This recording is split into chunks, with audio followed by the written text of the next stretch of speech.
ధూళినైన నన్ను దూతగా నిలిపావు. ఎన్నికలేని నన్ను ఏలికగా చేశావు. ధూళినైన నన్ను దూతగా నిలిపావు. ఎన్నికలేని నన్ను ఏలికగా చేశావు. భూమి విరిగి ఫలమిచ్చెను, మేఘమిరిగి వర్షమొచ్చెను. రొట్టె విరిగి వృద్ధి చెందెను, నన్ను విరిచి వాడుకోమయ్యా.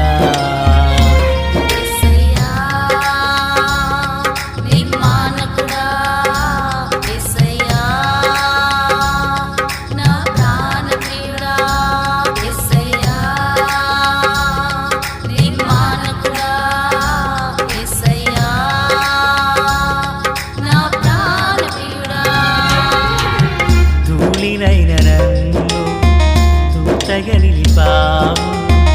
ఎన్నికలేని నన్ను ఏలికగా చేశావు. ధూళినైన నన్ను దూతగా నిలిపావు. ఎన్నికలేని నన్ను ఏలికగా చేశావు.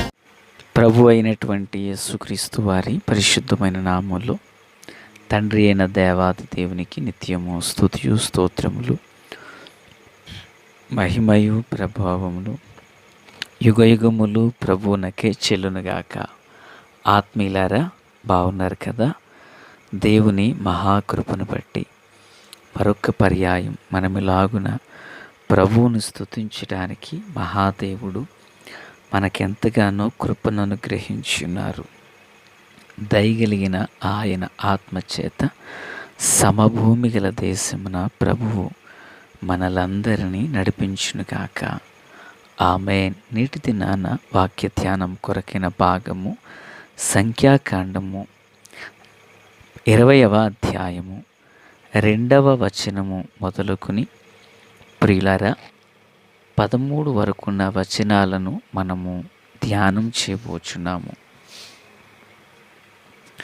ఆత్మీయులారా, ఈ భాగాన జరిగిన సంగతి ఏదనగా 10వ వచనం చదువుచున్నాను.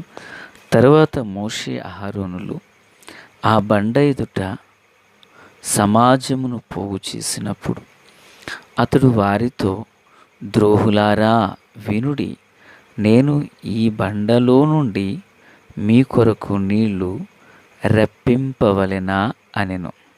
ప్రార్థన. మహాపరిశుద్ధుడా, ప్రేమగల తండ్రి, కృపగలిగిన దేవా, వందనాలు, కృతజ్ఞతాస్తుతులు, స్తోత్రాలు చెల్లిస్తున్నాము. అపారమైనటువంటి మీ ప్రేమ, దయ, కృప, వాత్సల్యత కొరకే స్తోత్రాలు తండ్రి. నిండు మనసుతో మీ నామాన్ని స్తుతిస్తున్నాం. దైవ సన్నిధి మాకు తోడు దయచేయండి.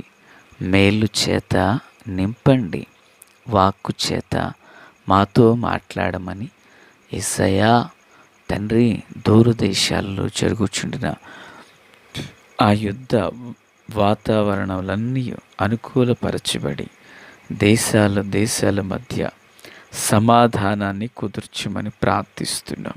పరిశుద్ధుడా, నీవే సమాధానకర్తయగు దేవుడవు. మీ సన్నిధిని చేరి కోరి ప్రార్థిస్తున్నాం. మీ సహాయ హస్తం తోడు దయచేయమని యేసయ్య నామములోనికి ప్రార్థించిన మనవులన్నీ పొందియున్నామని నమ్ముచున్నాము మా పరమ తండ్రి. ఆమేన్. ప్రియులారా, బాగున్నారు కదా? గడిచిన దినాన బండలో నుండి మధుర జలములను గురించినటువంటి విషయాలను మనము కొన్నింటిని ధ్యానం చేసి ఉన్నాము. అయితే ఈ దినమున కూడా మరికొన్ని దివ్యమైన సంగతులు ఈ వాక్యములో నుండి మనము నేర్చుకొనబోచున్నాము. దేవునికి మహిమ కలుగునుగాక. ప్రియులారా, జరిగినటువంటి విషయం మనమందరం ఎరిగినటువంటిదే కదా. ఏమనగా, దైవభక్తుడైనటువంటి మోషే ఇశ్రాయేలీల నిమిత్తమై అతడు బండతో మాటలాడవలసిన చోట 2 మారులు బండను కర్రతో కొట్టడం జరిగింది. ఎప్పుడైతే అలాగున కర్రతో కొట్టారో అప్పుడు నీళ్ళైతే వచ్చాయి. కానీ జరిగిన విషయం ఏంటంటే, ఈ యొక్క మోషే తర్వాత దాని యొక్క ఫలాన్ని చాలా బాధాకరముగా అనుభవించినట్లు చూస్తున్నాం. అనగా మోషే వాగ్దాన దేశానికి వెళ్ళలేదు అన్న సంగతి సహజంగా మనమందరము ఎరిగి ఉండినటువంటి వారమే. ఆత్మీయులారా, క్రీస్తునందు నాకు అత్యంత సన్నిహితులారా, సమస్య తన జీవితంలో ఎదురైనప్పుడు దేవుని సన్నిధిలో చేరి దేవుని నామం పేరట అతడు ప్రార్థన చేశాడు నీళ్ళ కొరకు. దేవుడు చెప్పారు సమాధానం, బండతో మాట్లాడు, ఆ బండ యొద్ద నేను ఉంటాను, దానిని అక్కడ ప్రజలందరూ నన్ను నా పరిశుద్ధతను సన్మానించినట్లు మాట్లాడమని చెప్పగా మోషే గారు బండను కొట్టడం జరిగింది. బాగుగా విందాం. నిర్గమాకాండం 17వ అధ్యాయం ఆరంభంలో ప్రభువు నీళ్లు లేనందున అక్కడ మొరపెట్టినప్పుడు ప్రభు చెప్పారు, ఇదిగో మీరు ప్రజలందరికీ నీళ్లు ఇచ్చినట్లుగా బండను కొట్టమనగా మోషే కొట్టారు. అయితే రెండవ పర్యాయం ప్రభు బండను కొట్టమనలేదు, బండతో మాట్లాడమన్నారు. అయితే మోషే గారు అప్పటికే కోపాన్ని కలిగిన వాడై తానేం చేశారంటే బండను 2 పర్యాయాలు కొట్టడం జరిగింది. ఆత్మీయులారా, వింటున్నారా? అతడు బండను కొట్టినను బండలో నుండి నీళ్లు వచ్చాయి. కానీ అతడు బండను కొట్టుటకు గల కారణమేంటి? కీర్తనల గ్రంథం 106వ కీర్తన 32, 33 వచనాలు నేను చదువుచున్నాను. మేరీబా జలముల యొద్ద వారు ఆయనకు కోపము పుట్టించిరి, కావున వారి మూలముగా మోషేకు బాధ కలిగెను. ఎట్లనగా వారు అతని ఆత్మ మీద తిరుగుబాటు చేయగా అతడు పెదవులతో కాని మాట పలికెను అన్నారు. అంటే కోపంతో ఏ మాటలు మాట్లాడారు? ఆయన ద్రోహులారా అన్నారట. ప్రియులారా, వింటున్నారా? ద్రోహులారా అన్నారట. చూడండి, సంఖ్యాకాండం 17:10. అతడు వారితో ద్రోహులారా వినుడి అన్నారు. తత్ఫలితంగా మోషే కోపంతో బండను కొట్టి వారిని ద్రోహులారా అనినందుకు ఆయన పోగొట్టుకున్నది వాగ్దాన దేశం. ప్రియులారా, తన కోపం మోషేని ఎక్కడి దాకా తీసుకువెళ్ళిందంటే వాగ్దాన దేశాన్ని పోగొట్టుకునేంత దూరం తీసుకువెళ్ళింది. యాకోబు పత్రికలో యాకోబు గారు అంటారు, నరుని కోపము దేవుని నీతిని నెరవేర్చదు అన్నారు.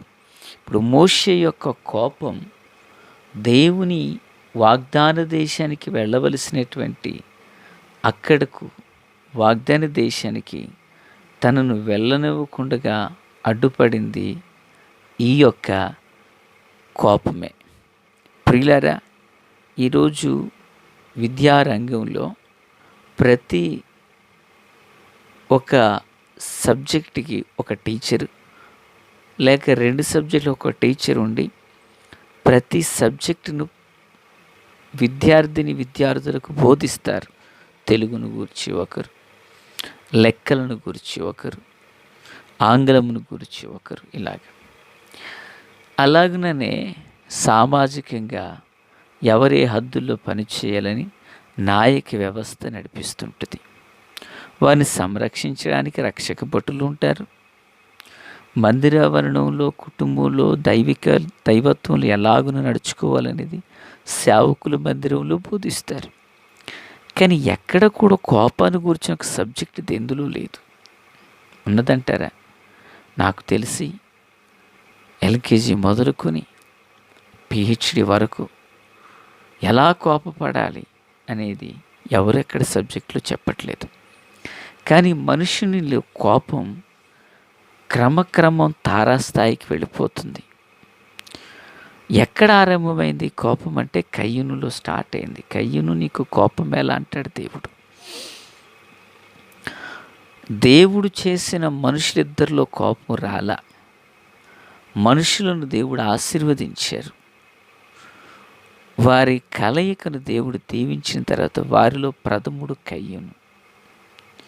ఆ కయ్యూను నుండే కోపం స్టార్ట్ అయింది. ఈనాడు చిన్నలు, పెద్దలు, స్త్రీలు, పురుషులు, చిన్నవారు, పెద్దవారు, గొప్పవారు, లేమిగలవారు, తన మన అని లేకుండా అందరిని దాన్ని వశపరుచుకున్నది ఏంటంటే కోపం. ఇక్కడ మోషే కూడా చూడండి, కోపం వచ్చి ద్రోహులారా అనగానే తను వాగ్దాన దేశాన్ని పోగొట్టుకున్నాడు. ఈ మాటలు వినిచున్నటువంటి ఆత్మీయులారా, నీవు తరచుగా కోప్పడుచున్నావా? కోపాన్ని జయించలేకయే నీవు ఉన్నావా? కోపం నిన్ను ప్రశాంతంగా ఉండనిస్తుందా? కోపం నిన్ను తిన్న భోజనం తిననిస్తుందా? కోపం నిన్ను స్నేహితులు అందరి మధ్యలో విరోధిగా చేయలేదా? కోపం నీ కోపమే కదా నీకు ముందుకొచ్చిన అవకాశాలు చేతితో పట్టుకోకుండా వెనక్కి తీసింది. నీకు కలిగిన కోపమే కదా ఇంట్లో సమాధానం లేకుండా చేస్తుంది. నీకు కలిగిన కోపమే కదా ప్రేమలకు దూరమయ్యేటట్లుగా చేసింది. నీకు కలిగిన కోపమే కదా ఎన్నో సంవత్సరాల బంధుత్వాలు అన్నిటిని తెగతింపులు చేసుకునేటట్లుగా చేసింది. కోపం బట్టి ఒక వ్యక్తి సంతోషపడినట్లు దాఖలాలు ఎక్కడైనా ఉన్నాయా లేఖనంలో? సాత్వికులు ధన్యులు, వారు భూలోకమును స్వతంత్రించుకుందరని ప్రభు ఊరకనే చెప్పారా? ప్రియులారా, కక్షతోనూ మిషతోనూ కాదు, దేవుని ప్రేమతో మనం సమస్తాన్ని చేయించాలి.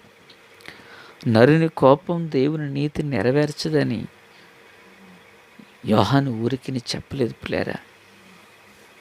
ఇప్పుడు మోషే కోపం వాగ్దాన దేశాన్ని పోగొట్టుకునేటట్లుగా చేసింది. మరి ఉదయకాల వేళ ఈ మాటలు వించి నీ జీవితంలో నీ కోపం ద్వారా ఎంతో బలం వృధా అయింది కదా. నీ కోపం ద్వారా సమాధానం లేకుండా పోయింది కదా. నీ కోపం ద్వారానే ప్రేమ ఆప్యాయతలకు దూరం అయ్యారు కదా. అదే కోపం కొందరు హత్య గావించబడేటట్లు చేయట్లేదా? అదే కోపం మతముల మధ్య చిచ్చు పెట్టేటట్లుగా చేయట్లేదా? అదే కోపం మనుషులను ఇబ్బందులకు గురి చేయట్లేదా? కనుక ఈ ఉదయకాల వేళ మాటలు వించిన మన ఆత్మీయ జీవితంలో ప్రభువా,